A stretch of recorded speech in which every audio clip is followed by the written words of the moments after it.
Sharing his views on adaptive, resilient, and secure infrastructure solutions for digital governments Azure, we have Hari Krishnan TM, Director, Specialist Manager, Azure, Data and AI, Microsoft India. As a leader for Microsoft's cloud solutions team in India, Hari is responsible for empowering Azure data services, adoption, and digital transformation by engaging with customers and partners to envision and architect their digital growth strategy. Hari leads a team of Azure data and AI specialists focused on key verticals of public sector, education, ITES, and unicorn accounts. Welcome, Hari. Over to you. Thanks, organizers, for giving this opportunity. And I would probably start giving a little bit of insight in terms of what my role is all about and what we drive from Azure business perspective. So I manage a team of data and AI specialists, which is primarily focused to work with various government agencies across central and state government, onboarding various use cases on our Azure platform, right? Now, if I look at from an Azure offering perspective, I think there are multiple offerings. I'll just take you through in terms of some of the offerings as services, a little bit detail. But my primary focus for today's discussion will be around data and AI services.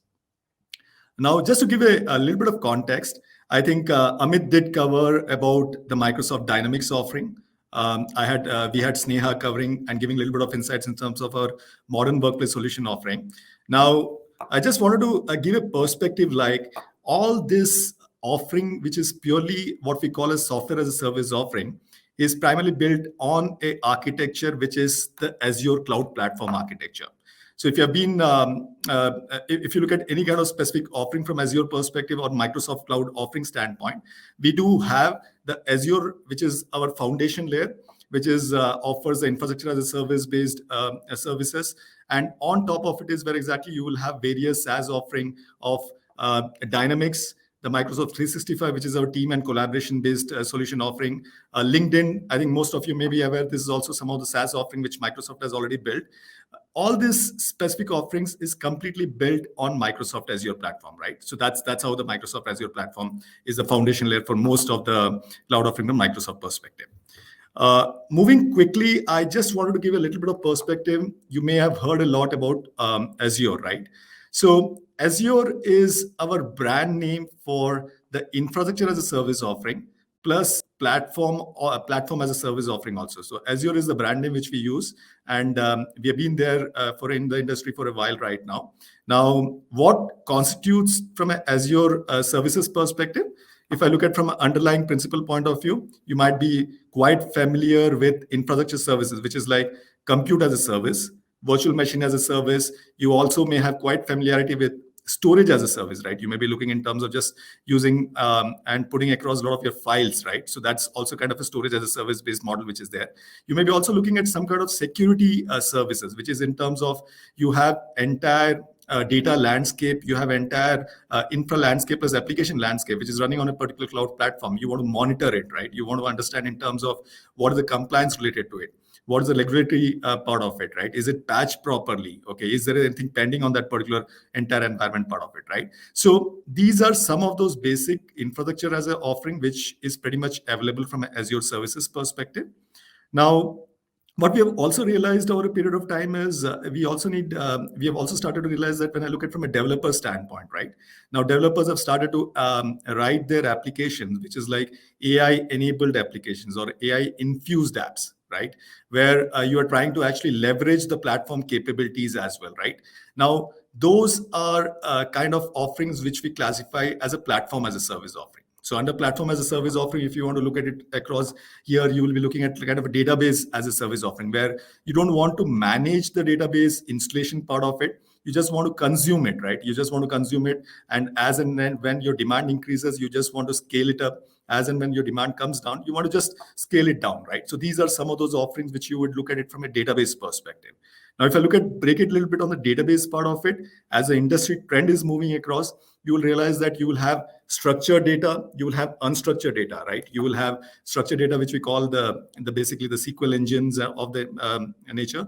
Those are some of those service offerings. So we do have the database offering, which is structured in nature as well as unstructured in nature, right? So that's how we look at it from a database perspective. So when you're looking at from your application development standpoint, you can leverage these services.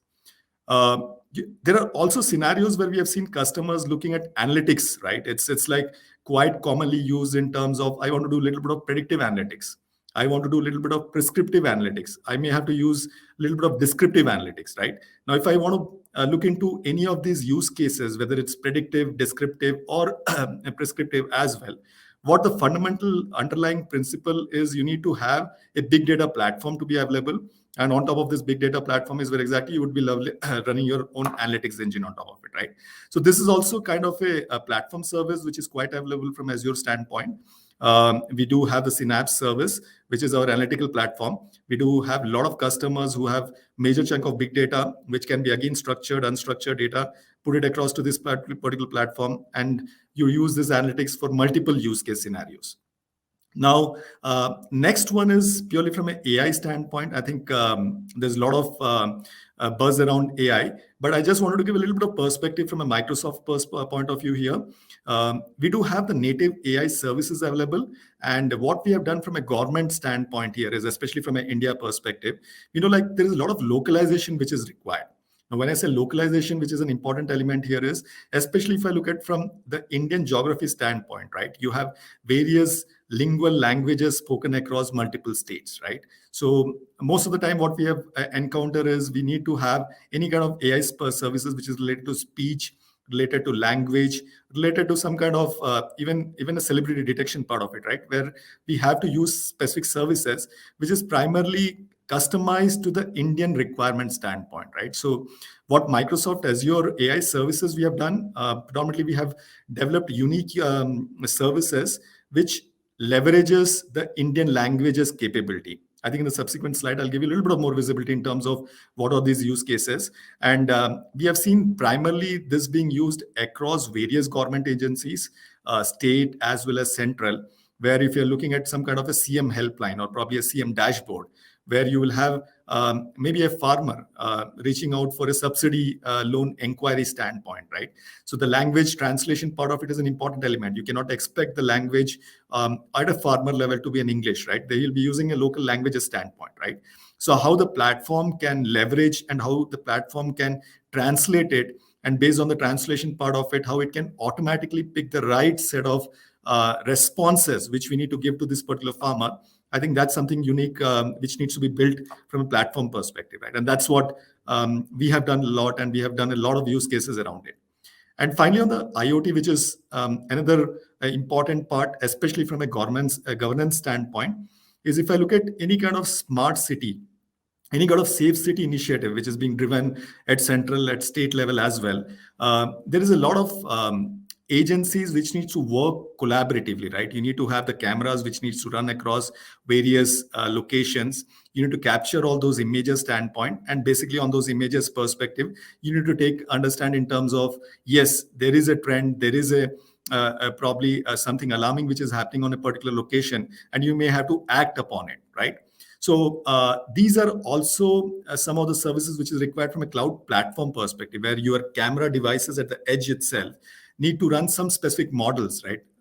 Those models will be very much familiar, like in terms of a face detection, in terms of intent detection, right? Is there any crime, or looking at the face part of it from an expression perspective, are we expecting some kind of crime to happen there or not, right? There may be scenarios where you may have to look at it in terms of in an evening time frame and all. Is it right place, or is any specific set of images which is giving us some kind of direction saying that we need to work upon or we need to fix something, right?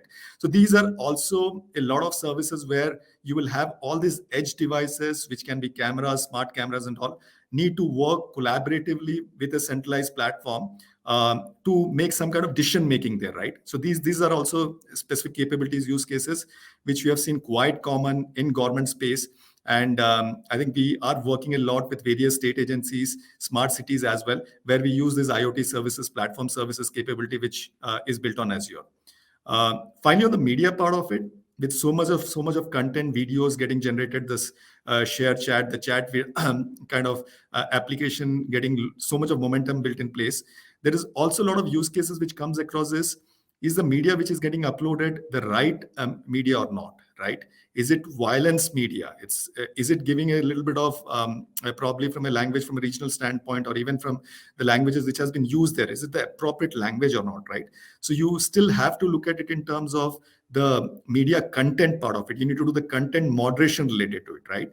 So that's exactly what we have been doing, where we do have the content moderation based services available. So whenever any media or images gets uploaded at a agency level itself, at a centralized portal level itself, we do a check and balances of all these tick marks, right? Is it like the right content? Does it have a sexual implicity on that images part of it, right? Are we looking at a celebrity, or we don't have a copyright, and celebrity detection is also an important aspect there, right?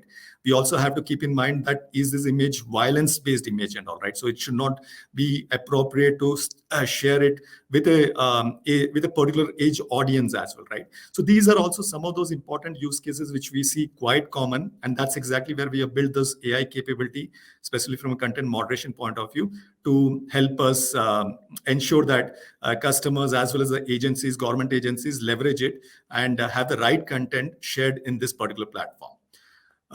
Finally, on the topmost part of it, we do understand it's kind of a hybrid in nature. You will not have all the services running in a cloud platform. You still need to have certain services which needs to run from an edge part of it as well. So Microsoft Azure platform, we just want to ensure that we do have services which runs out of the edge devices as well as the centralized cloud platform perspective. So that's how the overall portfolio of Microsoft Azure is. I'll just quickly move to specific highlight part, which is quite familiar from a government agency's point of view. And again, this is based on what government is looking at it from a long-term perspective, which is purely looking at the open source one. So if I look at from an Azure platform capability perspective, I think more or less all our services, if I look at it right now, we do support a lot from an open source capability perspective. So which means that there is no vendor lock-in. And in fact, any government agencies can actually use our platform, run those open source based services environment and all. Tomorrow, if you want to move out of this particular platform, it's quite easy, migration is as simple as possible, right? So we do support a lot from an open source perspective. We are also a big contributor towards open source community as well. So various initiatives across and all, you will see Microsoft also being contributing to the open source projects as well. We have also ensured from Azure Public Cloud Platform perspective, we also support various open standards. So when I talk about various open standards, this is again across industry itself. There are various open standards which industry comes across. It can be from a manufacturing perspective. It can be also from a control system standpoint. So at any stage of time, we just want to ensure that our cloud platform are adhering to the open standards. We have also started to work closely with the open data models. If you have been familiar, this is again a collaborative platform where various entities, agencies are working together, developing up within terms of new based reference architecture, as well as giving a little bit of guidelines, right? If you have been familiar with the IEEE kind of earlier, which used to set some kind of guidelines, which most of everybody should be able to follow, then interoperability is much easier, right? So Azure, we do work pretty closely, and we do support the open data models. We do support the open manufacturing platform as well, right? So that's also quite clear. So whenever any kind of collaboration is required from an industry perspective, I think these are some of those initiatives which helps to ensure that there is no kind of lock-in of any specific application with a particular platform. Tomorrow you can actually run, and tomorrow if you're looking at feature enhancement also, we do support that. Just to add on top of it, I think most of our collaborative platform, or even if I look at from a code-based perspective, we work pretty closely with GitHub. I think most of you may be familiar, like GitHub is one of the topmost tools a developer use, where most of the code base is hosted out of it. So I think that clearly demonstrates that we promote a lot, and we are actually we want to support open source in various forms and shape. I'll just give a little bit of perspective in terms of our current Azure cloud offering itself. Now, globally itself, this is one of those major point. We do have close to around 66 plus regions available. So when I say 66 plus region itself, it's like globally, if you want to look at across hosting your particular application across any country, you will have Azure region, or we are trying to see if we can reach to most of those specific areas where we can reach faster to the customer part, right? From an India standpoint, we already have 3 regions which has gone live. So we do support various Azure services available out of India. And I know, like from a government agency's perspective, one of the key asks which we come across quite commonly is, do I need to host this particular workload out of India, right? It's not at all required here. We do have a specific services hosted completely out of India region itself. We do have 3 regions available out of India, and I think it's been there for quite a few years now. Just wanted to highlight one more aspect, which is on the security standpoint. Now, underlying the entire Azure cloud platform, we do have a complete cyber defense operation center, right? So we do have a set of security professionals which continuously monitor the entire platform capabilities. So if I look at it right now, the modern workplace solutions, if you talk about the email solutions which Microsoft has, we at least look at billions or trillions of packets moving across our network, right? So we get a fair understanding in terms of how many packets have been moving across, how many signals have been moving across and all. And at any stage of time, we sense some kind of a parity or some kind of anomaly from a traffic pattern perspective. That's a good a trigger point for us to go and look a little bit deeper into it to understand is something wrong happening, right? Is something wrong happening on a customer tenant or customer application sitting on our platform, right? And basis which typically we also try to inform customer and see how best we can protect his environment from these kind of anomalies which comes across, right? So that's quite common, and probably we actually have been investing a lot, especially on ensuring that all the cloud, all the workloads which is running out of our cloud is as secure as possible, right? So that's an investment which is going complete in the back end part of it. Just wanted to give a little bit of a perspective from a compliance point of view. I think this is also an important element.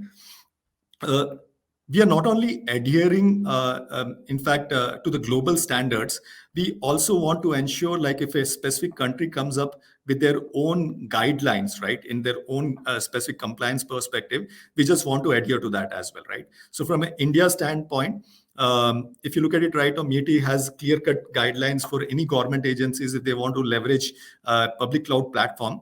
MeitY has come up with specific guidelines, and we are empaneled as part of MeitY. So if I want to put it across, it's like MeitY always does. There is a specific set of guidelines which MeitY has already informed which vendors have to meet. So we meet most of those guidelines part of it. That's the reason we have empaneled by Indian government MeitY itself. But we have also, what we have done is there is regular checks and balances which happens. There is regular audit which happens across for all this cloud platform, and we ensure that we are always compliant to that aspect as well, right? So that's what we have been doing this continuous activities on a regular basis, and not only maintaining the global standards, which is quite critical for us, which is the ISO certification, the PCI DSS standards part of it, but we also try to ensure that from a government standpoint, if any specific rules comes across and all, how best we can start adhering to it. So this is very important from a government perspective, because it should not happen that tomorrow you decide on a workload to be put it across on Azure platform, and you don't get the confidence that, okay, what is it meeting those guidelines or not? So this was one of the prerequisite which was important for us to get some of those projects, especially from government agencies, hosted off Azure platform. I'll give a little bit of a quick snapshot in terms of the localization part. Now, this is very, very important for Microsoft itself. Now, if you look at any specific offerings from Microsoft right now, which is hosted off our cloud, which can be SaaS as well as PaaS, we try to adhere to as many Indian local language standard as well, right? So most of you have been familiar using Windows 10. You may have been using Office and all, right? So most of the language translation, we do support multiple lingual language from a Windows 10 standpoint, leverages our AI capabilities, right? So that's an important point.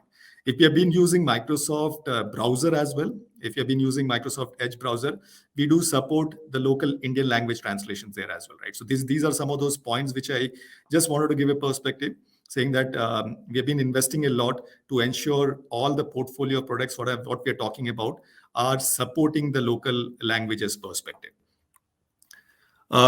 Quickly, just want to give a quick snapshot of the AI portfolio. Now, again, this is built over a period of time where our primary focus is into 4 areas. One is the vision part of it. So it's more in terms of image detection. So just to correlate in terms of how this plays an important role from a government agency standpoint, right? So any kind of documentation, any kind of forms, right? If I look at it right now, digitization is one of those key initiatives across various government entities.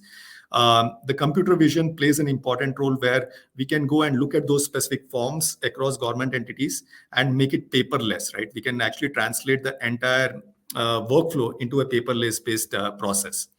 The second one which comes across is, if I look at from any government agencies, the second important AI services is especially on the speech part of it, right? So whenever there is any communication which is happening between a end citizen to a government platform, right, there will be a lot of language translation which is required, right? And those are important element which, again, is one of our AI capability, which is speech and language. We do multi-speech speech translation part of it. We do transcription as well. So these are something which we do pretty well.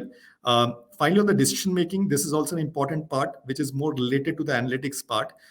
These are also some of those services which we have readily developed on the platform, which can be used by government agencies, especially when you want to do a decision making in terms of offering a subsidy, right? I'll just take a quick example. It's like when you want to offer a subsidy to a particular citizen, you would love to ensure that the same citizen is not getting benefited with multiple subsidies, right? You would love to ensure that the subsidies are able to be given to more citizens, right? You cover more citizens aspect there. Now, this underlying platform, which plays an important role, is the database here.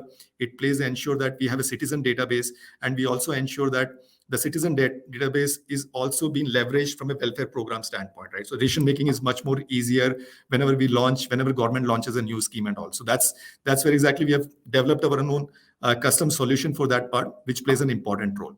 So these are some of those AI services which has been quite customized, and we have seen quite a amount of government agencies using these services. Just to give a quick example of a few of those use cases, which is quite common. One is, as I mentioned, the paperless system.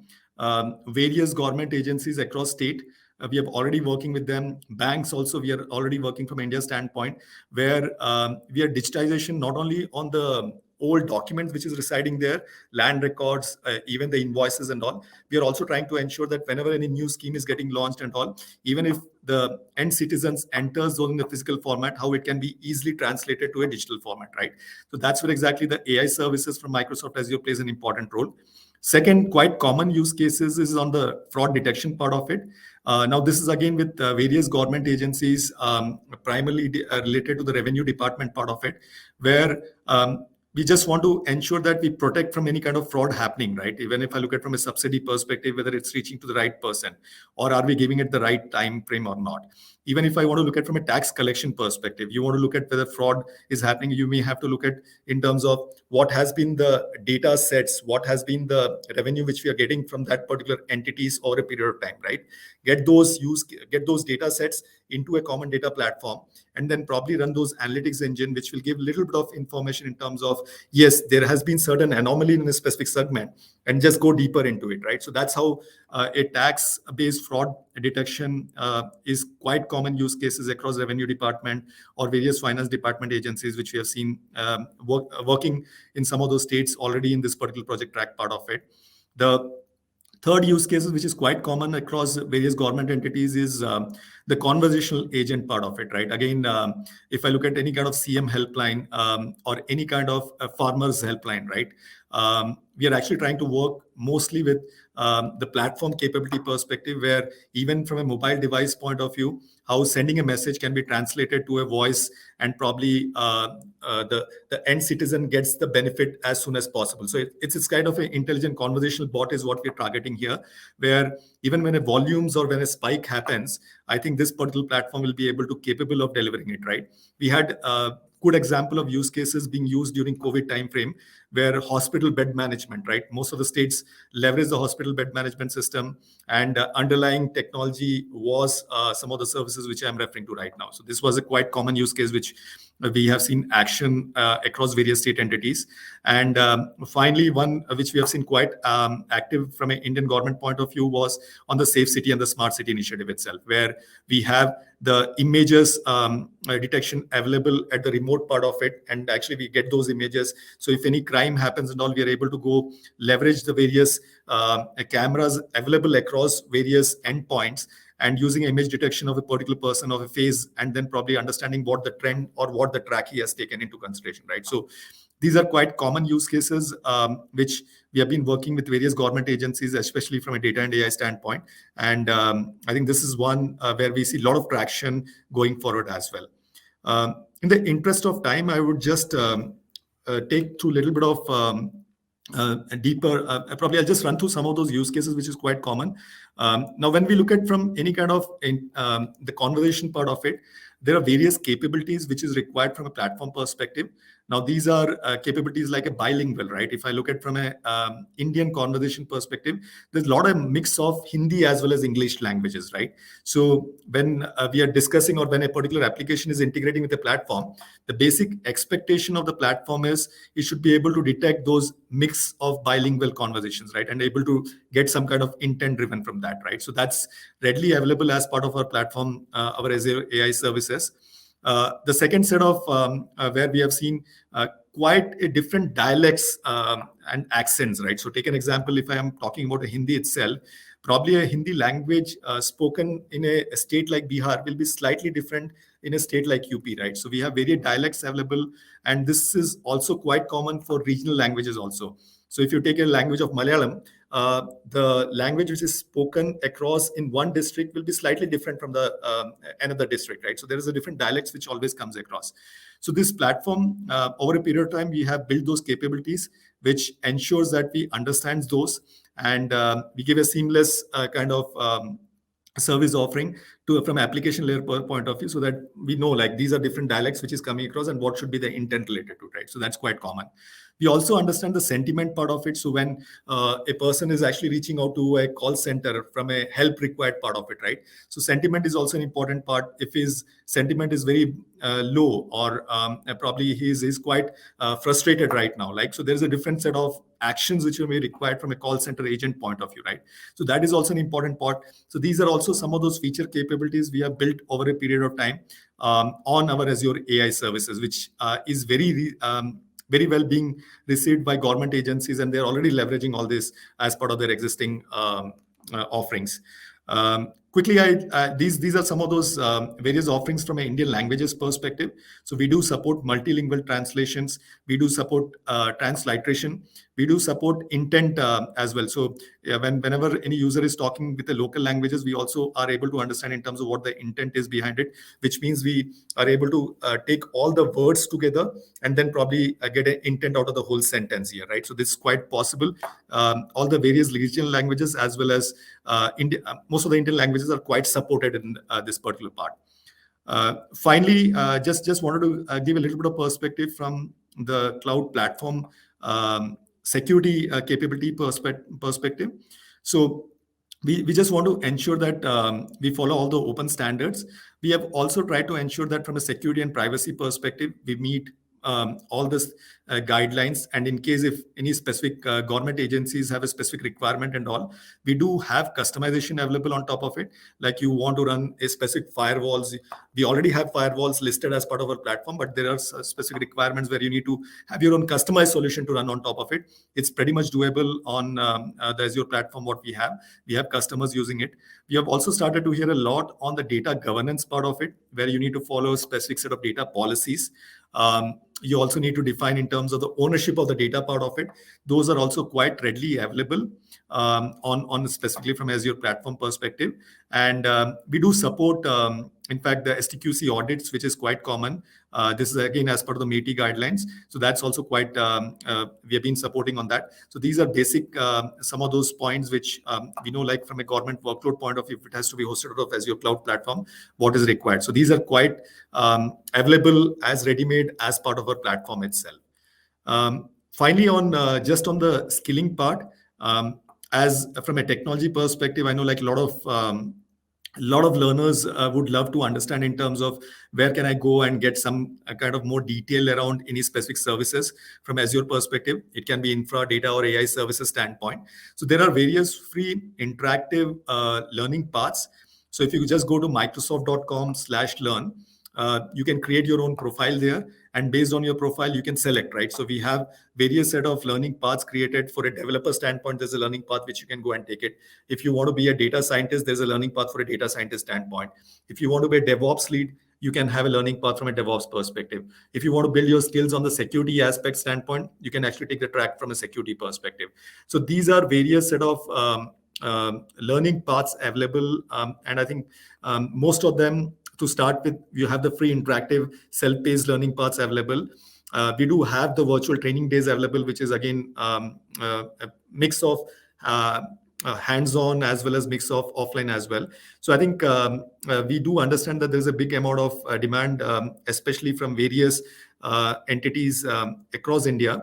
And I think we are also working with various agencies to ensure how we can partner and ensure that more skilling happens across Azure platform capabilities point of view. So if anything specific action or any help is required beyond the learning capability, what you see as part of self-paced training part, do reach out to the Microsoft partner or Microsoft representative in your account, so we can take a corrective decision and probably we can guide you a little bit more deeper into it.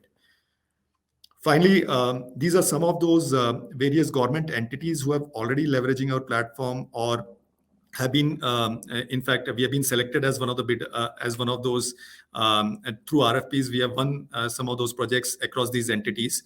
So this is just to give it from an India perspective. If I want to take a global point of view, I think 95% of Fortune 500 customers are already leveraging Microsoft Azure platform. So that's how the scale is. That's also gives an endorsement across various entities that yes, it's meeting their guidelines, their requirements, as well as they have been running those projects quite successfully on the Azure platform.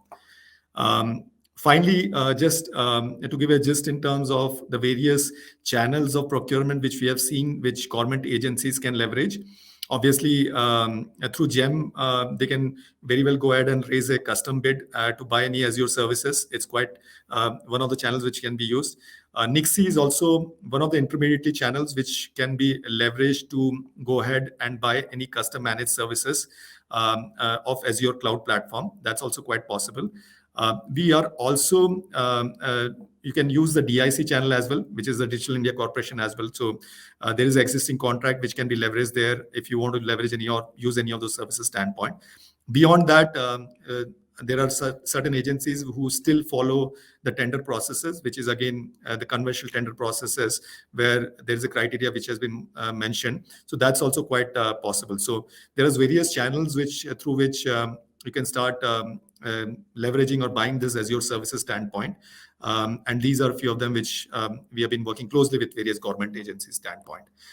I think that was a quick summary in terms of the various offerings which we wanted to share from Azure, Microsoft Azure Cloud Platform perspective.